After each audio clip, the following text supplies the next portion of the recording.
our kids, we call them Speleo kids, and they have presented their scientific work in two national congress, and they will going to present in September in a Latin American Congress of Bats, and these are our kids.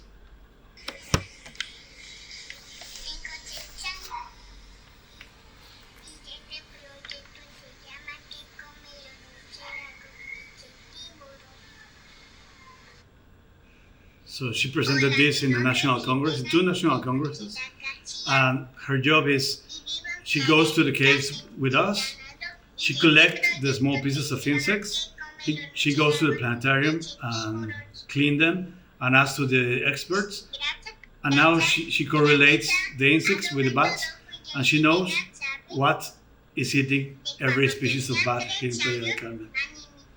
Yeah.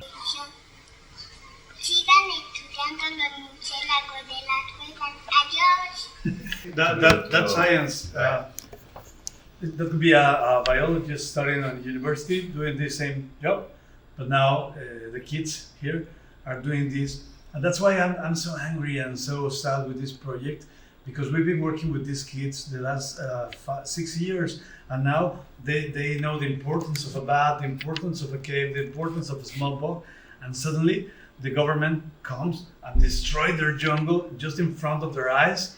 I cried because all this job, all this work that we've done, all the kids when they see this, they cry. Our teenagers here, because there are not only kids, we have the Speleo kids and the Speleo teenagers. They are crossing. They're having depression. I know that. I see their faces. I know their hearts, and they are suffering with this because now they're touched by nature. They suddenly realize the paradise where they live. They knew something already, but when they saw the bugs, the jungle, the interactions of the jungle and the caves, it's like wow, this is the place where I live, and suddenly this government starts with the big machines destroying their jungle, and they are really suffering right now. I'm really worried about it. So these kids, they see that we are fighting to preserve the jungle, and that's because that is something that every citizen should do in every part of the world to protect their nature, because that's our future, that's our treasure. I want the kids and the teenagers see that we need to fight for this. We just can't be sitting in our houses, watching how our world and our future and their future is being destroyed by the government. Yeah, sure.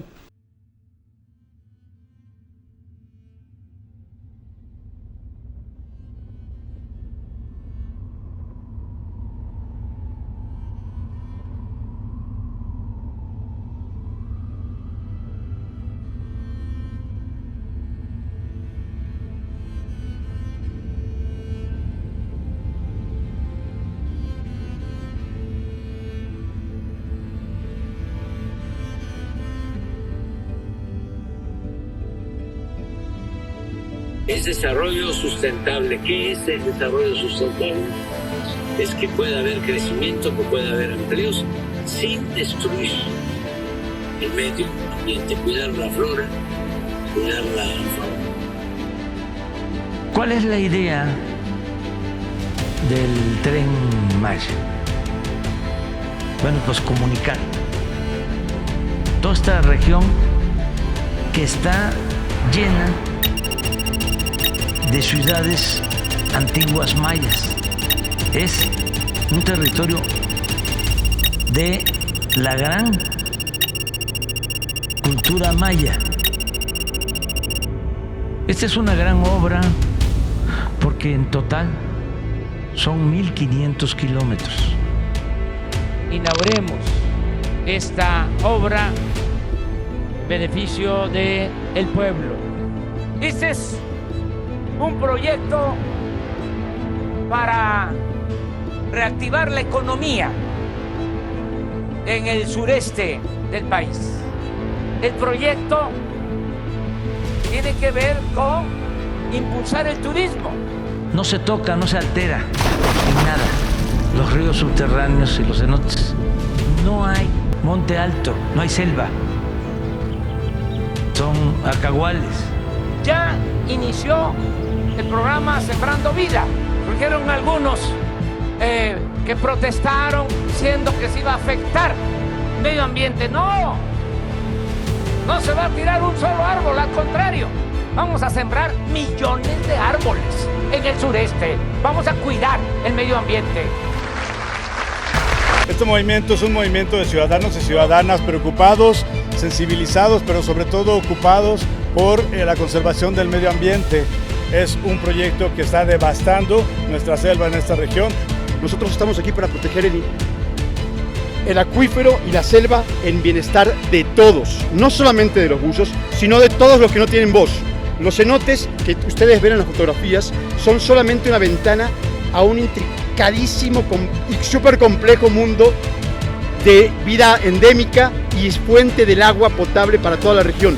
No estamos en contra del desarrollo, lo queremos proteger. Y aquí estamos y aquí seguiremos porque nos importa esto, no para nosotros, sino para todos y para todas y para las futuras generaciones. Queremos el bien común, todos queremos un México brillante y hermoso, nadie quiere un México malo, nosotros estamos...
The Yucatan Peninsula is a massive expanse of tropical rainforest and subtropical rainforest that is the largest expanse of rainforest north of the Panama Isthmus.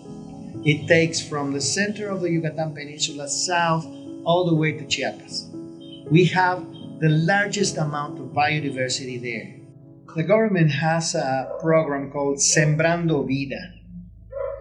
And Sembrando Vida is basically a program for the young people of the rural areas of Mexico to plant trees. It doesn't matter, it doesn't say where to plant them or what kind to plant. They just ask them to plant trees and they pay them for that. They pay them handsomely. The problem here, there's a major caveat that is logically completely absurd, that is causing deforestation. Because these kids are going to the main primary forest, cutting the primary forest, humongous trees, 20, 30 meters tall, and then once it's open, plant small trees that are going to be dead in a month or two because nobody's going to pay attention to them. Nobody's going to take care of them. Nobody's going to water them. And if, even if the rains come in time, the vast majority of those trees are going to die.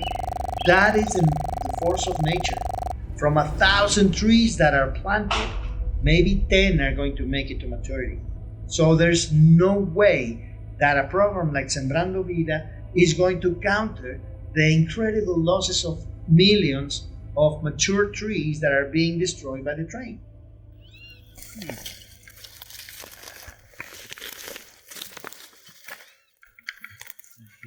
Measure, and it is 1 meter 25.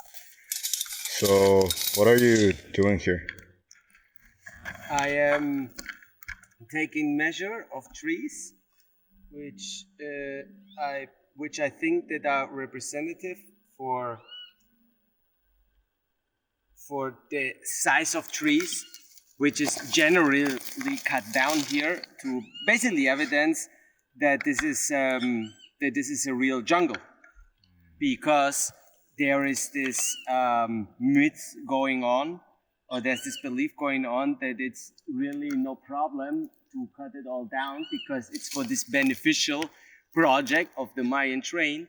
And so of this people will benefit, and the only thing which has been cut down is like not even jungle, but this is a healthy jungle.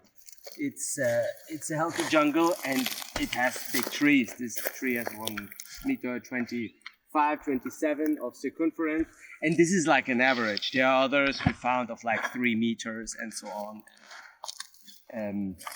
If you cut down something like this in the city, like without any permit and without paperwork and so on, you get like super heavy fines. Yeah. And this has all been cut down without the necessary studies and documents. And there are monkeys here. I've seen a lot of birds of prey here, which are difficult to see, which are actually in danger of extinction or threatened. A porcupine, which is very threatened, very difficult to see. And there are jaguars, there are sites of jaguars here sometimes in that area. So that's a functional jungle. This train is planned to go in between 2 walls. And so for the wildlife, that usually the wildlife, it's on the west side. It's like a corridor, it's a Mesoamerican corridor, and so jaguar, pumas, and many other species, they travel around, they migrate. But they need to cross this future train in order to get to the water source that are the caves that are on the east side. So they're not going to be able to pass, and that's going to be terrible for the wildlife, for migrating mammals. And the ones that stay on the east sides, they're going to be trapped. They're not going to be able to go out. And eventually they're going to disappear because they're going to be hunted or because they're not going to have enough food. So we see a really bad scenario for wildlife, because it's not only the strip of the train, this 60-meter line. No, it's the 5 kilometers that are in between this new line and the urbanized area. So we're going to kill just in this Tramo 5 Sur, the south, that's 67 kilometers. Well, we're not only going to deforestate 60 meters to 67 kilometers. It's 5 kilometers times the 67 kilometers. So it's going to be a huge loss of jungle. A project like the Mayan Train should be contemplating wildlife passes. But wildlife passes have to be very, very well done. The information that I have right now is that the more than 99% of the wildlife passes are not really wildlife passes. What they are is culverts under the road that are there for the benefit of the engineering needs of the project. In other words, the train is here, there's a hill here, the hill catches water in the rain, and the rain has to have a pass under the train that is a culvert. That culvert is there for engineering purposes. What we need is wildlife passes like overpasses, passes in which at least 40 or 50 meters long, covering the Mayan Train infrastructure with vegetation growing on top. And that is going to allow monkeys and tapirs and jaguars and deer and other wildlife. But I have absolutely zero evidence that they are contemplating those kinds of passes, of wildlife passes, anywhere in the Mayan Train. Because of the geologic structure of the Yucatan Peninsula, which is basically a major, massive Gruyere cheese, full of holes inside, full of holes underground.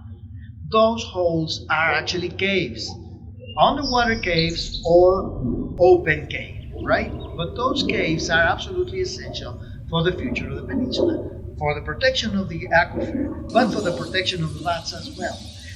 Specifically, there is this one cave, which is the largest cave in the neotropics.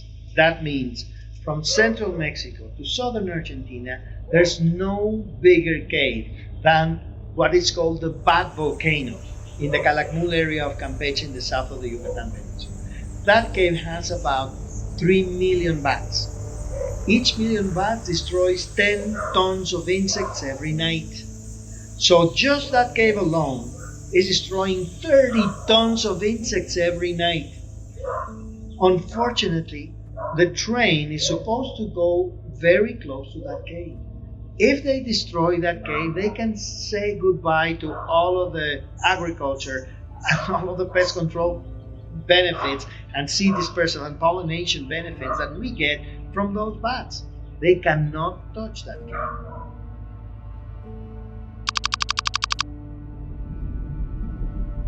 I mean, we don't have another source of water in this area, so that's why it's very important to protect these caves.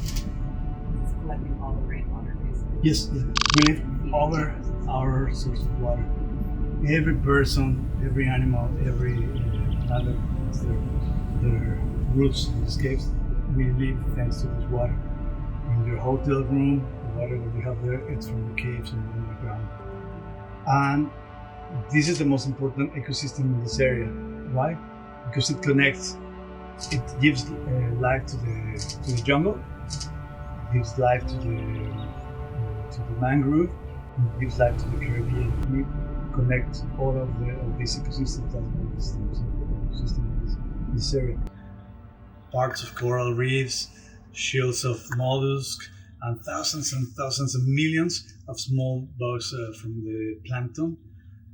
So when they died, they fell to the bottom of the sea, and they, all of these dead bodies, they just grow and grow, and for their weight, they were compressed and formed this rock. All of this rock is called biogenetic rock. It was formed from animals in the past. So all of this process is under at the bottom of the sea.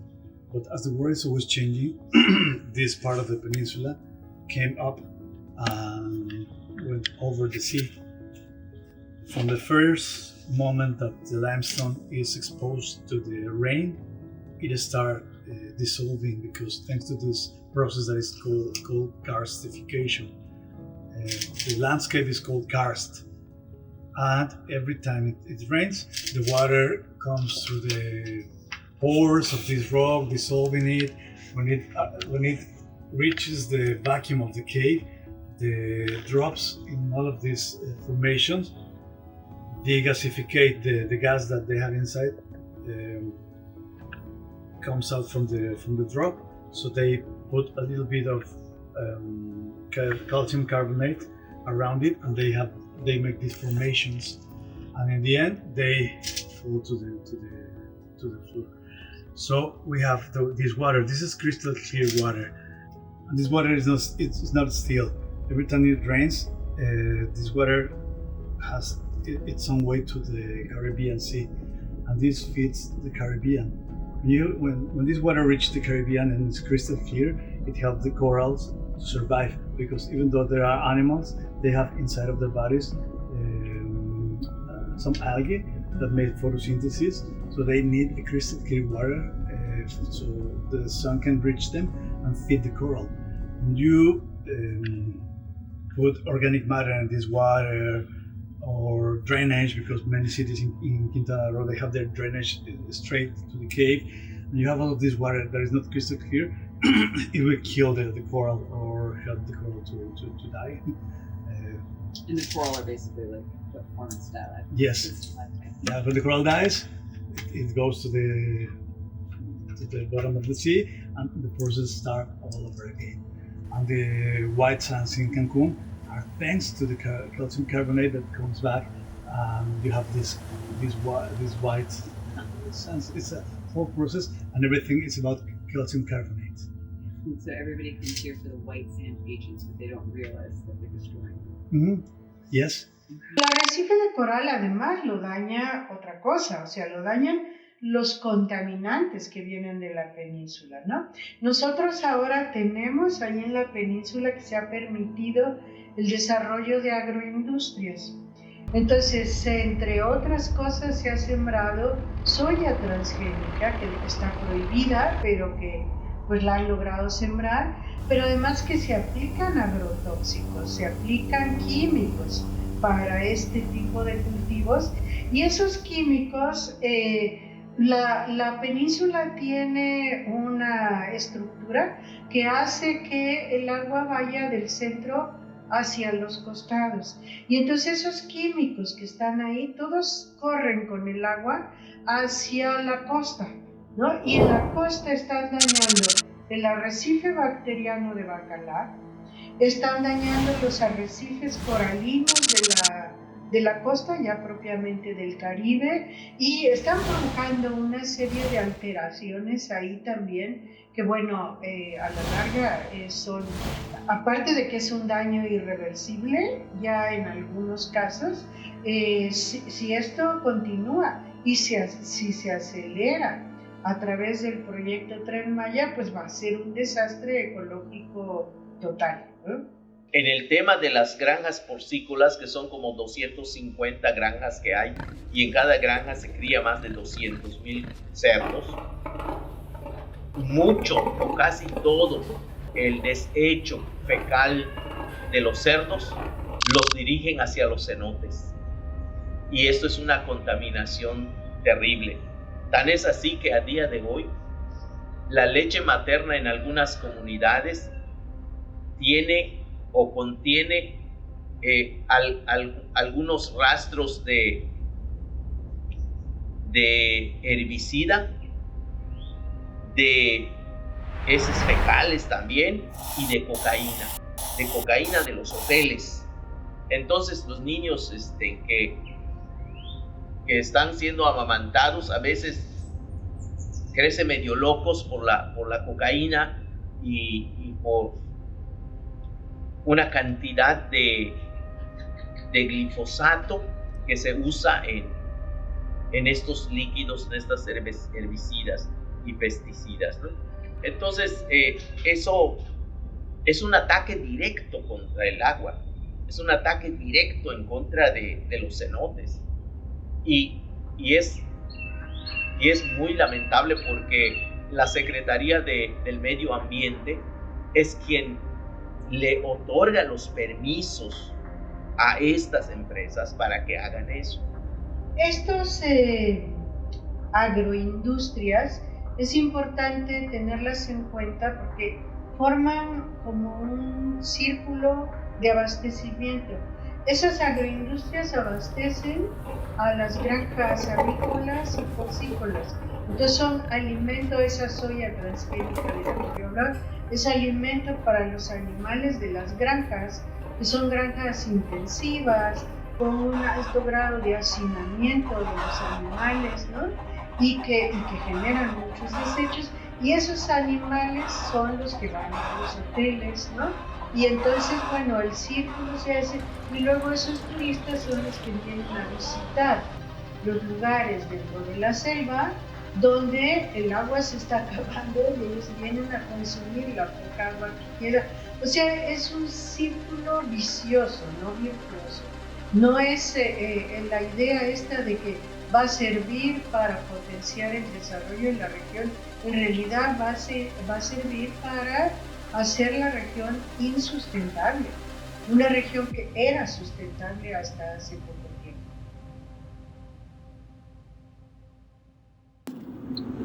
Could you just explain what we just saw?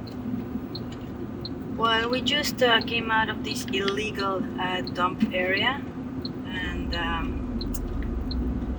we took two roads, one to the very, very illegal that has been going on for many years, where they dump all construction trash and plastics and fridges and tires and whatever they can think of, and they just cut the jungle, they tore down the jungle to create area for these dumps, and in some areas they even burn it. We just left, like, I don't know, 10 meters Yeah. of jungle around, and the rest is just trash. It's unbelievable. All the pile, you see the overhang to the entrance of the cenote? 10 meters behind is all that pile of trash we just saw. It's so close.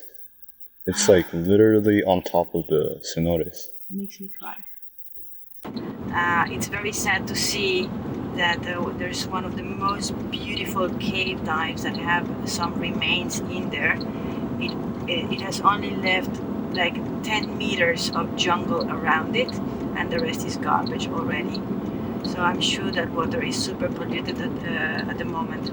We just went to this other road parallel to the first one, and it used to be a pristine jungle about 2 years ago, and now they're starting to tear down things to allow illegal dumping, if you can say the word, I don't know, but just dumping garbage.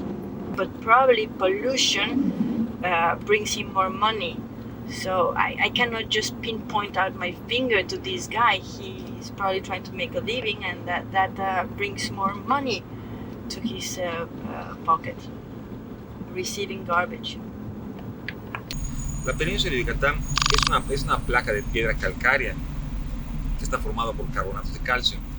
La lluvia trae, aunque en pequeñas dosis, ácido carbónico que va corroyendo carbonato de calcio, y de esa forma se van formando los cenotes. Pero de la misma manera que esto sucede también con la basura. Viene la lluvia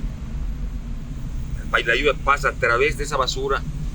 La basura pues tiene muchos agentes contaminantes.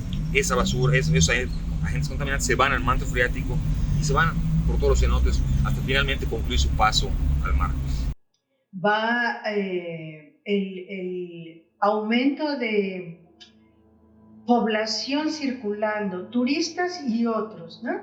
Pero población circulando por ahí, pues también tiende a causar muchos problemas en varios sentidos. Uno es que evidentemente van a tener una demanda de agua mayor. Entonces al acuífero ya hoy se le está sobreexplotando en la península, y con el aumento de población, bueno, la sobreexplotación va a ser tal que el cálculo es que se vaya secando el agua que está ahí y que ya no sea suficiente para abastecer a la población. Right now, many of the cities and towns in the Yucatan Peninsula do not have the proper sewage system or treatment plants for water.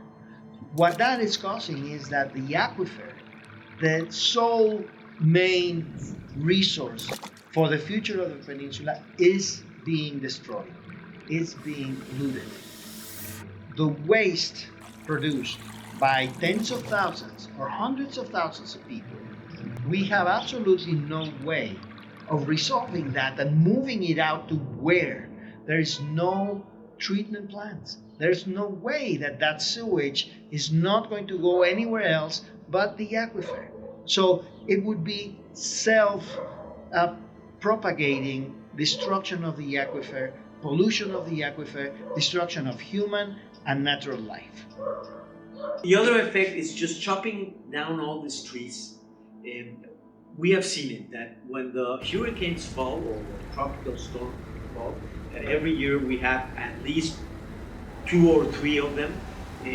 Whenever you have a deforestation like this, all the soil that doesn't have roots to hold it, it goes straight into the underground system, and the water quality changes. This water that usually is transparent because it's water that's filtering through the karst, suddenly can become it's dirty. And this could happen after the first hurricane or the first tropical storm, and that's going to flow. And the water that flows through the underground system flows really slowly. So if that happens, it's going to take a while for it to clean, because it's not like a normal river that water flows. Now here it flows, but really, really, really slow. And so that's the first thing we might see soon. But if the construction of the train continues, all these machines passing, they might drip diesel, oils, and that, whenever it rains, all those fluids that could fall from the machines, from the construction process, even the cement, it's going to go down into the underground system and will change the quality of the water, the characteristics of the water, and that flow is going to eventually get to the sea. So we might have changes in the water quality in the area just in the construction. But let's say they finish this train and in 2 years it's going to be operating.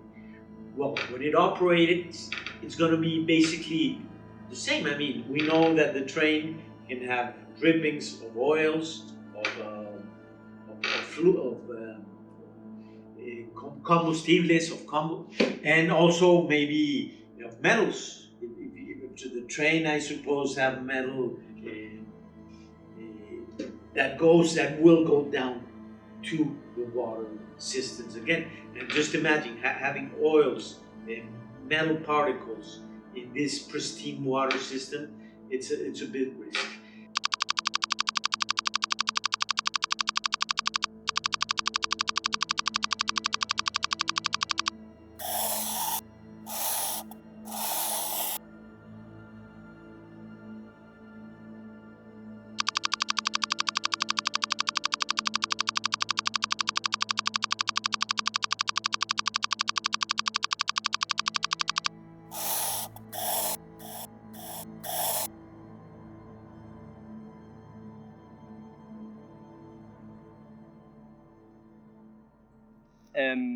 There are people who are afraid that the train can fall down. And we have found places that of course, when the train goes over this, it will fall down, like it's totally sure. The rock here in this part of Mexico is very, very fragile. It can be broken very easily. So if they do end up building the train, it could collapse at any moment, killing a lot of people, which has already happened. The construction company that is building the train built a train in Mexico City that broke down and killed, I think, like 39 people. The government has said that if there is a cave along the path of the train that runs the risk of crushing down, the government is going to put columns of cement inside the cave to keep the roof in place. The government is forgetting that this is karstic rock. This is calcareous rock that is very brittle, very, very sensitive, very vulnerable to anything that happens. So if they want to put those columns there, just putting the columns there is going to be a major disturbance to the cave itself, to the cave ecosystem, and the plants and animals inside. But in addition, what is going to happen is that the column is going to sustain this piece of rock here, and everything else is going to come crash down. So there's really nothing that I have seen that there is some technology to protect those caves other than leaving those caves alone. Could you explain again what you're doing here? Yes, we are making a topographic map of the collapse. This is the collapse. This cave was already discovered in 2015, and the name of the cave is 7 pesos. But they just have the topographic points, but no map. So we are making this map because it's very urgent, because we are just next to the Tren Maya line. It's just here. You can see jungle, and there is no jungle anymore. So this is very urgent. We need to have this map, so nobody come and says to us there is no caves, there are no caves here, there's nothing. So we can say there is a cave, there is a big cave, we have Maya ruins inside, we have life, we have water, and that's why we're making this kind of map. We have the whole collapse, big cave here, another cave here. So are you gonna make it into like one big map? Yes, yes, and then we put the Tren Maya trail over here. Okay, showing how like close it is. Exactly. On the top, the trail is on the top, right? Isn't it? It goes directly on top? Yes, directly on top, yeah. Yeah. And if you see here the trail, the rail, no, goes just over this underground rivers, and this is a particular area in the whole peninsula. No, there is nothing like this in the rest of the peninsula of Yucatan. So it concentrates all the water in this space of land. And what happens is that it creates these rivers. No, they are very shallow in depth, and they are also the longest in the planet, no? And it just happened here, not anywhere else. And this is where we have found also the 10 oldest human fossils in all over the peninsula, and they are the oldest, not just only in the peninsula, but in the rest of the continent. 10 of them, and they are concentrated in here. So it is a unique and particular geological, historical, cultural, natural area right in here. All these yellow spots are the cenotes that have some kind of remains, no? Archaeological and paleontological fossils or remains, archaeological stuff, no? Some from the Mayans, some from the prehistoric inhabitants in this area. Those are the ones that we have explored. Imagine how much information is yet to be discovered. Yeah. It's horrible to think. We feel actually nausea every time we think about it. What is going to happen is they're going to destroy all this before we really know what's going on in there, before we really know the history that it is beneath the soil. No? So it is not really something logical, no? For the history, for the nature, for the culture, for everyone. For the water, actually, no? For the life itself. The rush they have with the studies archaeologists from the government are doing, it makes me doubt of the quality of their investigations. They are claiming they have a LiDAR technology to accelerate the survey, but in first place, they are not using an adequate LiDAR scanner. They are using drones with small scanners that don't have enough resolution to trespass the canopy. They should have been using very large scanners mounted on planes or helicopters that are much more expensive.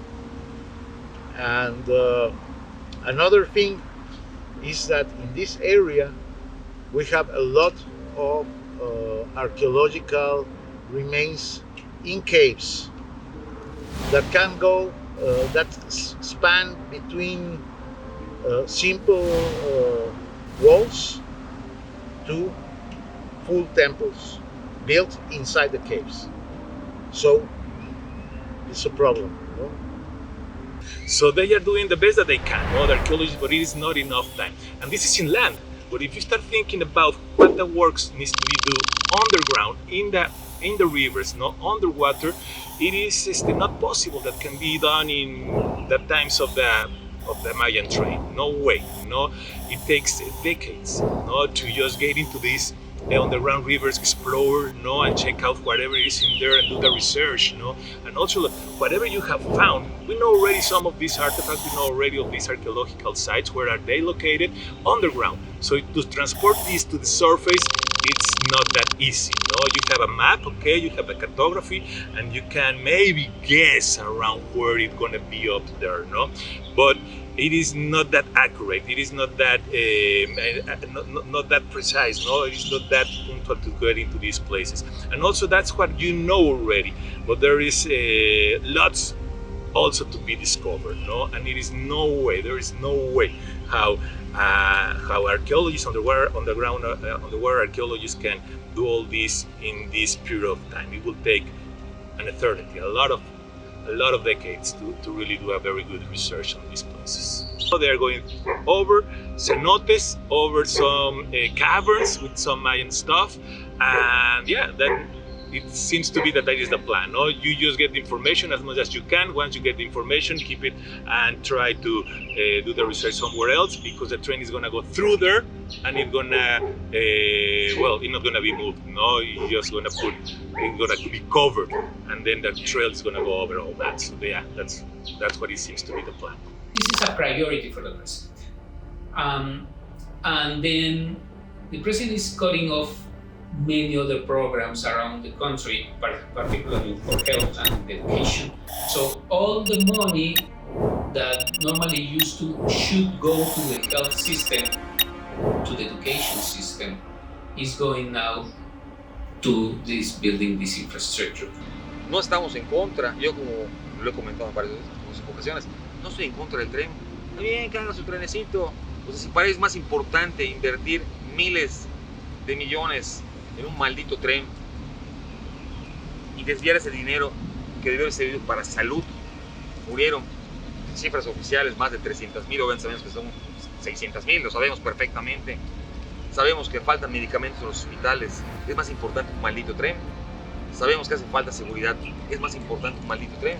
No, ahorita a los niños les quitaron las escuelas de tiempo completo. 3,5 millones de niños se quedaron sin escuelas de tiempo completo, que eran niños que la única comida buena al día que tenían era la de su escuela.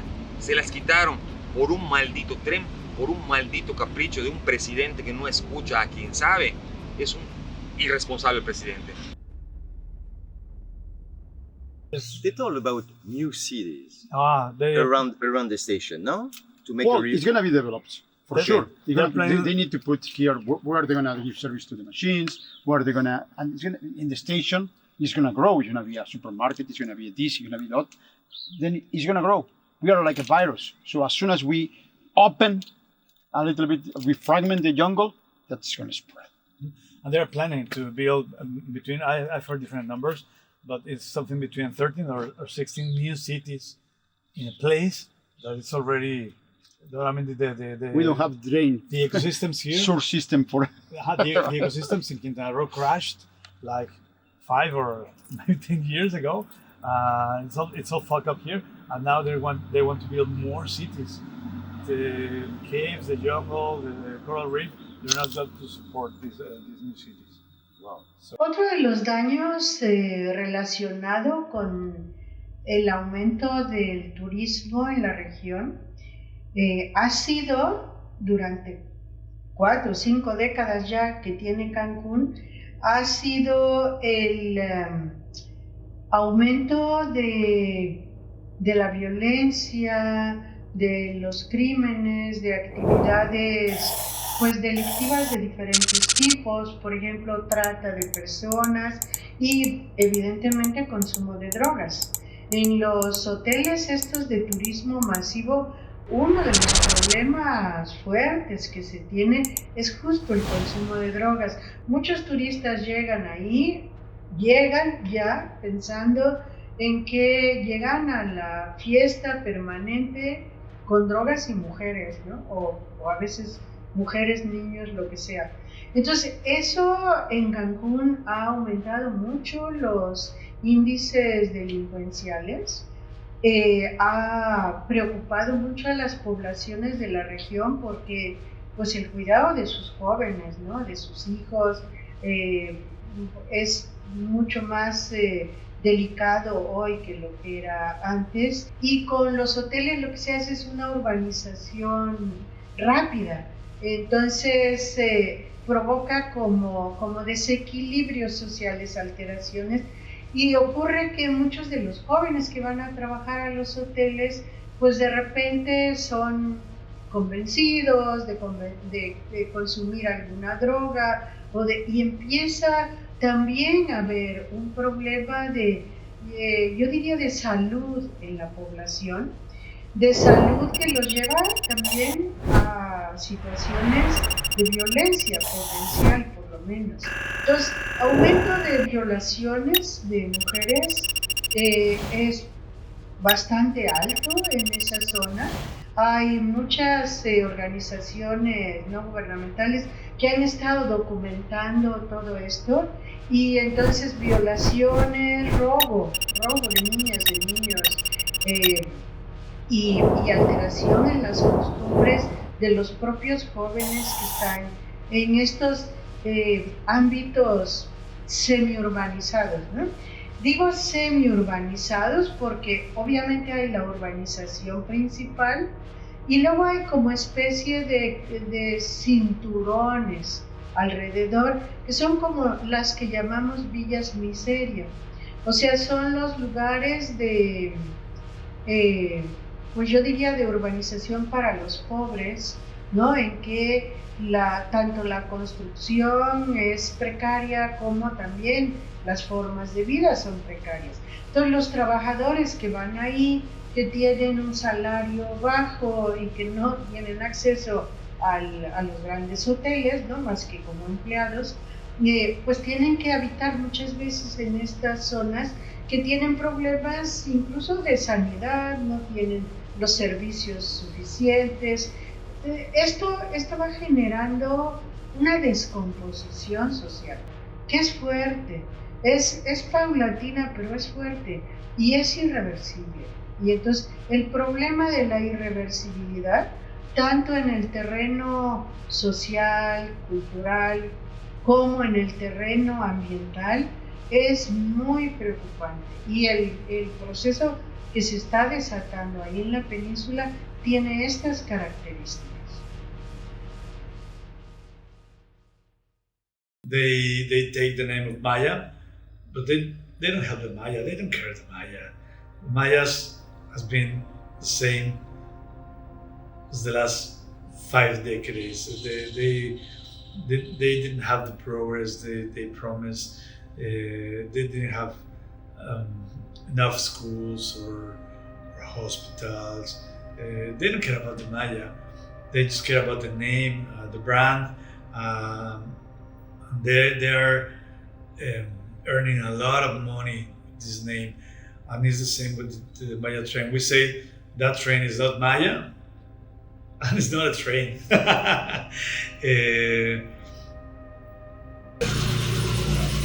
We're not going to use it. If I want to go to Cancun or Tulum, I go to the main road and want to take a collective or whatever. I'm not going to the Tren Maya to go to Cancun. So for us, it's very clear that this is not after the benefit of the common of the people. It's really clear. If you're a tourist, you're going to be there, and then you need to take a taxi to go to your a very expensive taxi to go to your hotel. And then if you want to move, you need to go back to the Mayan Train and go to Tulum. Puede uno confundirse si no se hace preguntas elementales, preguntas que tienen que ver con la realidad que está viviendo el pueblo.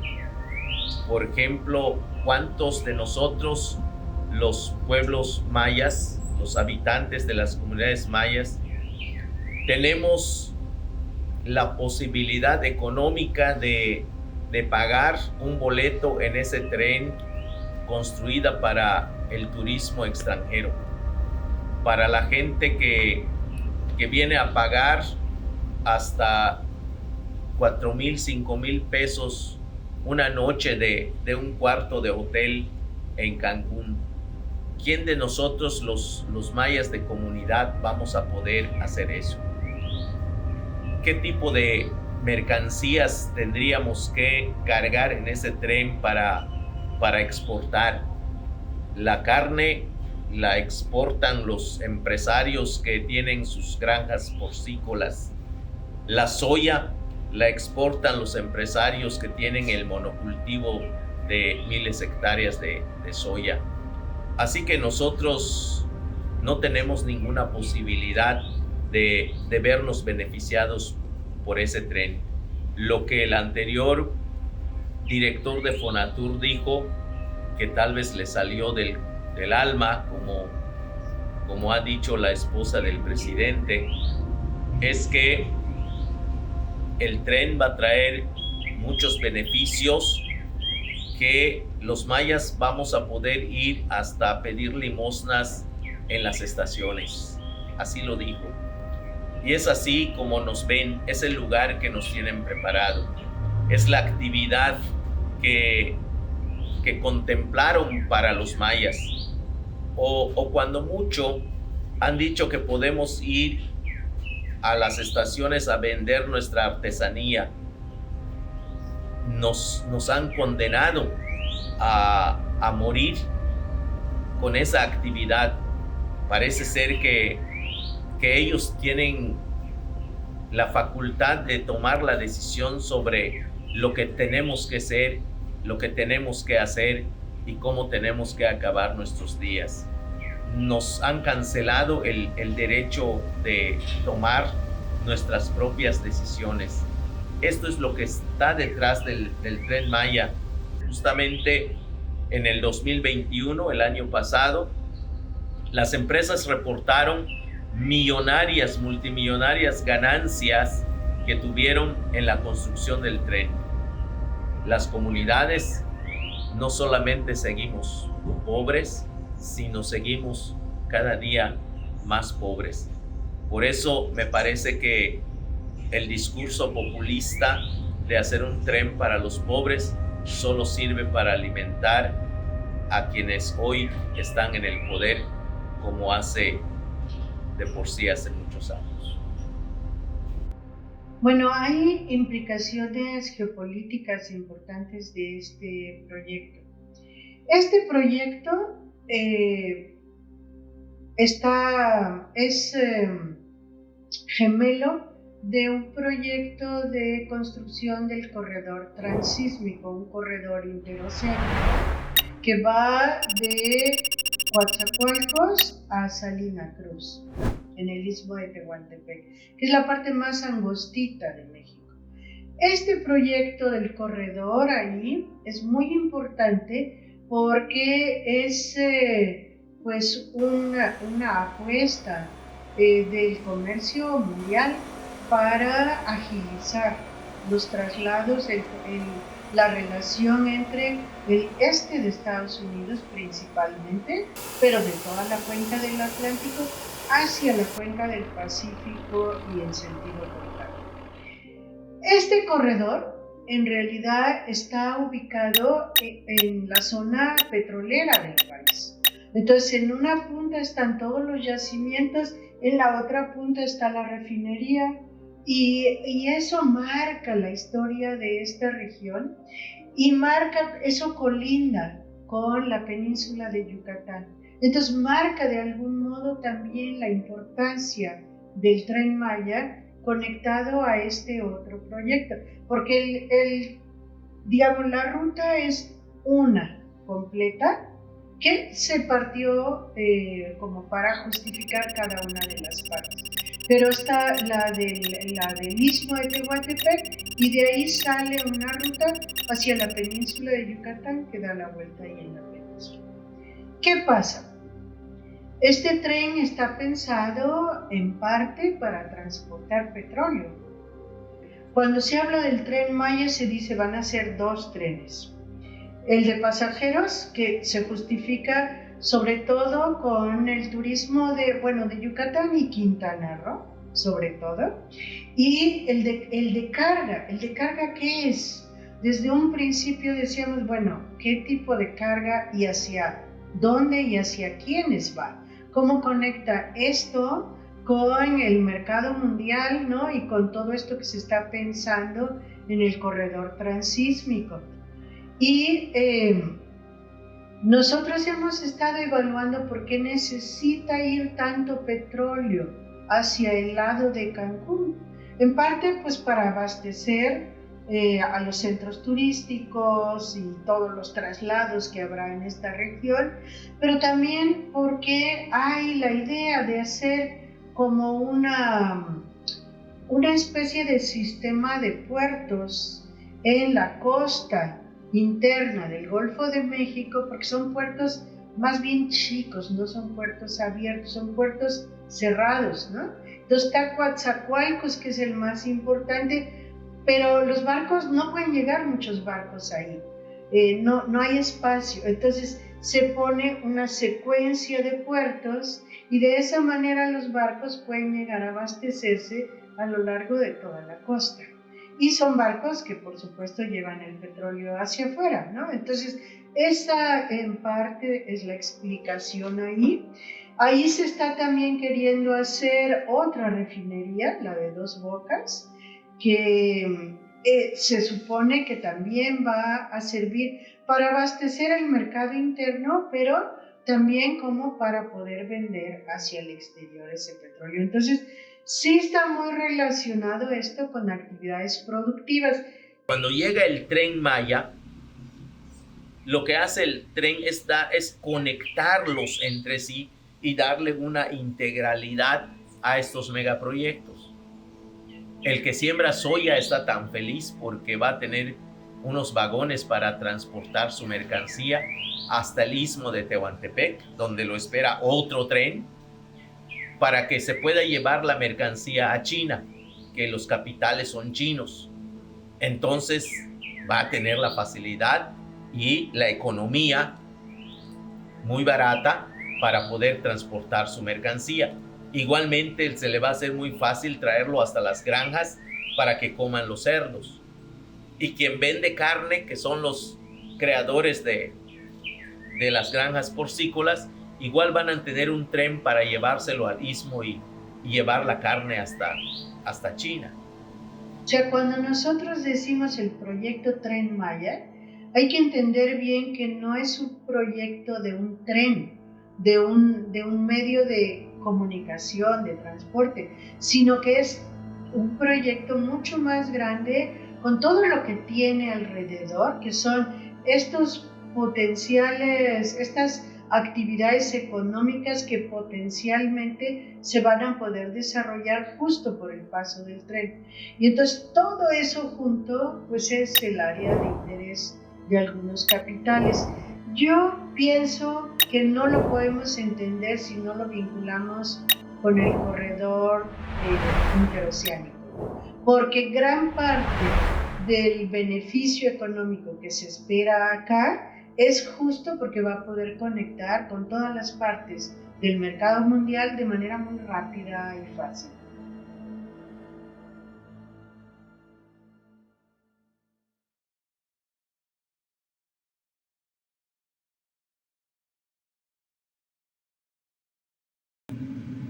Okay, about what happened between yesterday and today, the people from Fonatur, those who are making the Tren Maya, they presented a document that it's called MIA, Manifestación de Impacto Ambiental.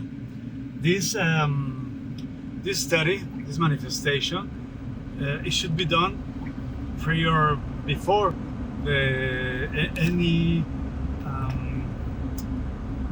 before the start of any project, not after. So they destroyed the jungle without this document, because President said, we don't need those documents because now we have this new document that says that we don't need those studies and nothing of these things.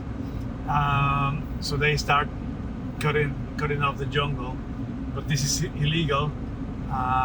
But they have now this document, the environmental impact manifestation. Now it doesn't work anymore. What should happen right now?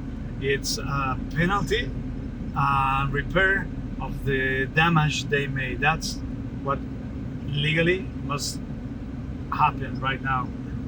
A couple of weeks ago, they released this document after, like 2 years after beginning the work of the Tren Maya. And as soon as they released it, we started breaking it down, and it's flawed all the way. For this MIA, they only came 2 times to take samples. Both of them were this year. So they didn't have enough space and time to collect valid resources for their sample processing of the species that live here. You can see that reflected in the fact that they reached the conclusion that because they didn't find physical evidence of the first kind that would be facing off or in cameras finding jaguars, or second-hand evidence like feces or footprints, they concluded that there were no jaguars in the region of Tren Maya Tramo 5, which we have plenty evidence that they do, in fact, live in the area. They roam around all the time. You can see jaguars run over by cars real frequently, fortunately, in the region.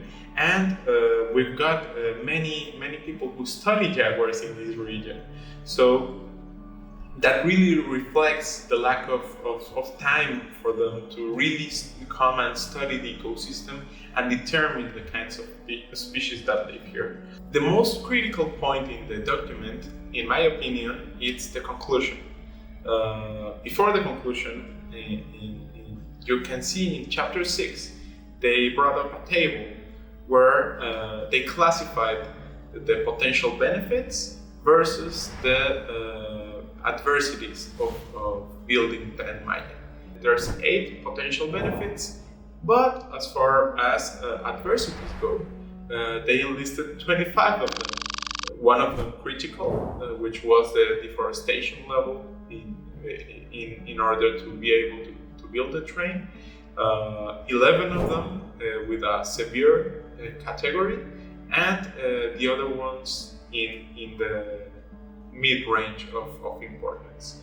So you have 8 potential benefits that are really not that important versus 25 adversities that are telling you don't do this project, and that some of them are really critical. They are not considering the fact that building such a project will just attract more development in less time, which means more destruction, faster, and with real less resources dedicated to the conservation of the region. It would just accelerate the destruction that we've already have done to Riviera Maya, which is on a critical point right now. It's really a turning point on the next couple of years, whether we destroy completely the jungle around us, all the ecosystem, because it will impact the sea too,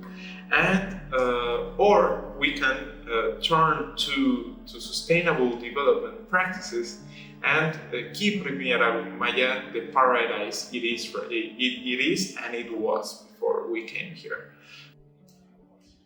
On November of 2021, this president issued a decree.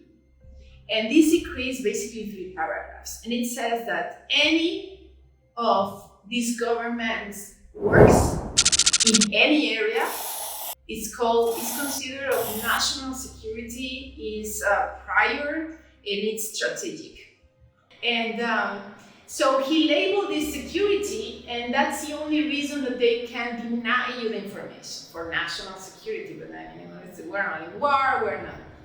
But he tried to do that, labeling that way, and then also to make everything fast track, because on these 3 paragraphs, he labeled, and then he indicated that just by submitting an application, the authorities will have 5 days to grant an authorization on the project, whatever project.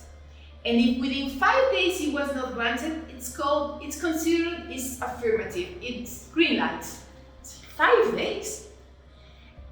So, and they can start the process. They can start the project, the works. So you're saying that it's national security, it's fast track, I just submit, wait 5 days, and I can start a big, huge work, and then I have 1 year to do this whole process of the environmental impact studies. 1 year. You're talking that a year after you start the works, what are you going to study? You're already impacted. You're already affected. If there was a damage, the damage is done. They started the works, and these cannot be changed. It's the past. They started the works. By starting the works without the authorization, it means they must pay. There are penalties, there are sanctions, and there are also criminal procedures and civil procedures. That's what the law says. You cannot start the work with this authorization, which again is not just a paper, it's a whole process. So the lawsuits we started must end that on this, must end that these works were considered illegal. The authorization they issued is considered illegal. And what has become more important is that the decree that allows this start of works is considered illegal. Because the idea is not to keep repeating these huge mistakes and these huge damages. What they did it, period. And it must have consequences. We're talking that by law, it should be even criminal consequences. Hay un problema adicional, y es que para poder realizar este proyecto, teniendo en cuenta la gran oposición que hay en la región, en muchos lados, la dificultad que tiene el desplazamiento de comunidades, alterar la vida de esta manera, pues el gobierno de México ha resuelto militarizarlo. Entonces el proyecto está militarizado al punto de que ha sido entregada la responsabilidad del Tren Maya al Ejército de México y la del corredor transísmico a la Marina. De manera que los dos tramos están militarizados. Es decir, se ha concedido a los proyectos estatus de seguridad nacional y por esa razón se justifica que los militares estén ahí, cuando no es un proyecto de seguridad nacional para nada, porque que no se haga no pone en riesgo a la nación, al contrario, casi más la pone en riesgo que si se haga. Entonces, en el caso del Tren Maya, las ganancias que haya del tren, del uso del tren, ¿no?, de todas las actividades que se van a crear ahí, las que son privadas y serán ganancias para sus portadores. Pero las que son, digamos, de carácter público, van a estar a cargo de los militares, pero también el beneficio va a ser para los militares. Entonces, claro, ese es un modo de decir, como toda la ganancia que habrá es para ustedes, para las pensiones del sector militar, así se ha dicho, entonces ellos son los más interesados en que eso funcione y que funcione, además que tenga mucho éxito, muchos turistas para que vayan a transitar recurrentemente en estos trenes, porque eso es lo que a ellos les va a garantizar su retiro, su pensión, su jubilación, ¿sí? Entonces eso hace que las cosas sean muy complicadas. Eso es algo delicado porque, por ejemplo, si la población del lugar no está de acuerdo con el proyecto, pues no puede simplemente movilizarse en contra o interponer como sus modalidades de protesta, de rechazo del proyecto a las que está acostumbrada, porque en este caso el proyecto es militar, es un proyecto de seguridad nacional, entonces no hay manera de ponerse en contra de eso, y eso garantiza que hay, digamos, condiciones de arrasamiento sobre cualquiera que diga que no está de acuerdo. Entonces es muy delicado eso. I mean, one of the things that, for example, the government started to violate is that we have to create a consultation, a proper consultation for the local communities. We have to give them all the information and leave them to think about it, discuss about it, and then they have to decide if they want a train or not nearby the communities. That didn't happen.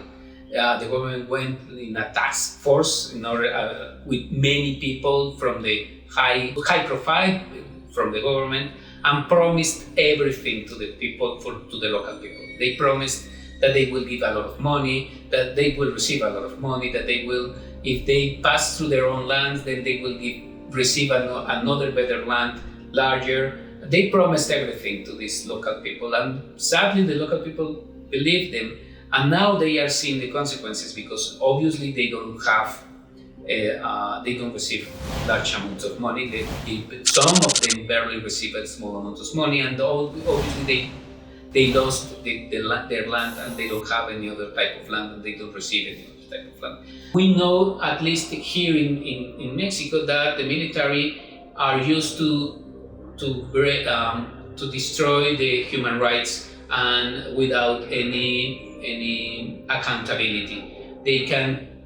They normally do whatever they want without any type of accountability, legal or prosecution or any type. Actually, we just saw yesterday that, for example, 2 military people killed a student because they confused him with nothing, but they decided that they were confused. The military says that they were confused and they killed him.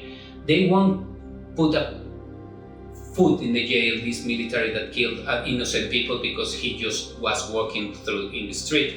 That can happen, and that will happen for sure in the Yucatan Peninsula, particularly in areas that are far away from the urban centers, in which the military can do whatever they want. So we are highly worried because the human rights will be violated systematically in the area with this supposedly good project. Pues finalmente quienes terminan pagando el precio como muy alto somos los que vivimos en este lugar, los que estamos en este lugar, porque tenemos muchas veces que obligarnos a aceptar las imposiciones que se toman de arriba. Y digo imposiciones porque no solamente las hacen por decretos legales, sino porque también emplean al Ejército Nacional, a las Fuerzas Armadas, para implementarlo. Y eso me parece muy peligroso, y eso me parece que no ayuda a construir justicia, ni ayuda a construir la salud que necesitamos los pueblos originarios, y tampoco los otros que no son pueblos originarios, pero que viven en este lugar. Por eso cabe preguntarnos, no que el tren iba a ser para los pueblos indígenas. ¿Dónde están los pueblos indígenas en ese lugar? Esto es un insulto a la inteligencia humana, y por eso me parece que el cinismo de este gobierno, como el de otros, cada día crece. En lugar de que creciera la gracia, crece la desgracia.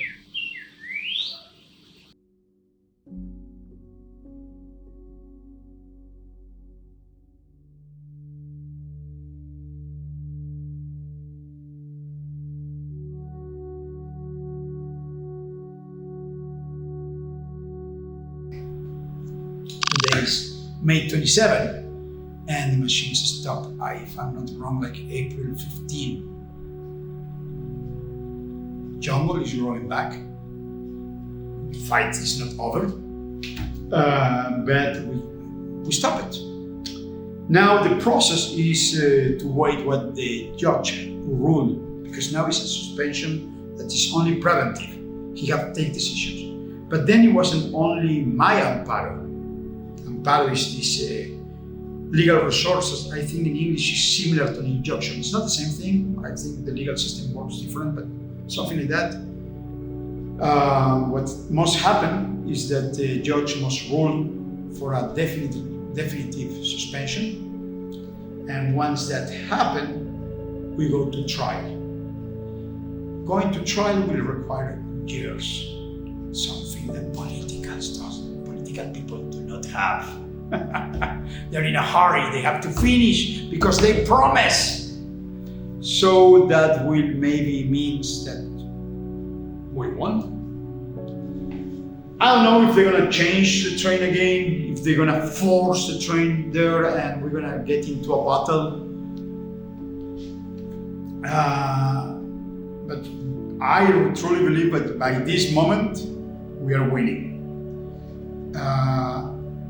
The proof to that is that it's already almost a month and a half, and we keep going because there is more hearings and they're growing. The government is going to lose at least 2 or 3 months. They could have been working on their old line. So we are winning. We are not after economical benefit from it. We are not chasing anything more than the well-being of the environment. That's for the good of everybody. I'm not gonna get paid by trees or for a jaguar. I'm just gonna have clean water. You know, I'm gonna have a place where my kid can go diving. So I may have a very good story to tell my grandsons. That's it. We're winning, and I hope we win. Thank you.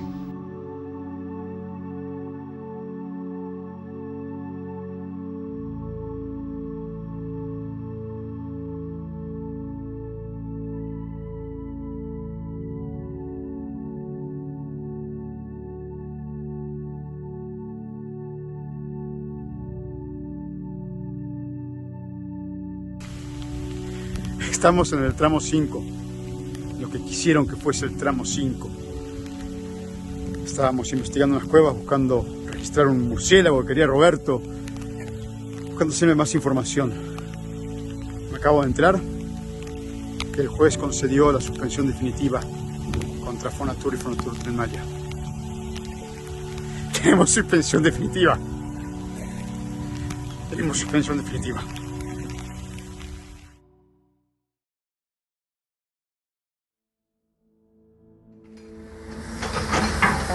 Estamos viendo cómo siguen devastando la zona, árboles. Allá al fondo se ven las máquinas trabajando también para tirar los árboles.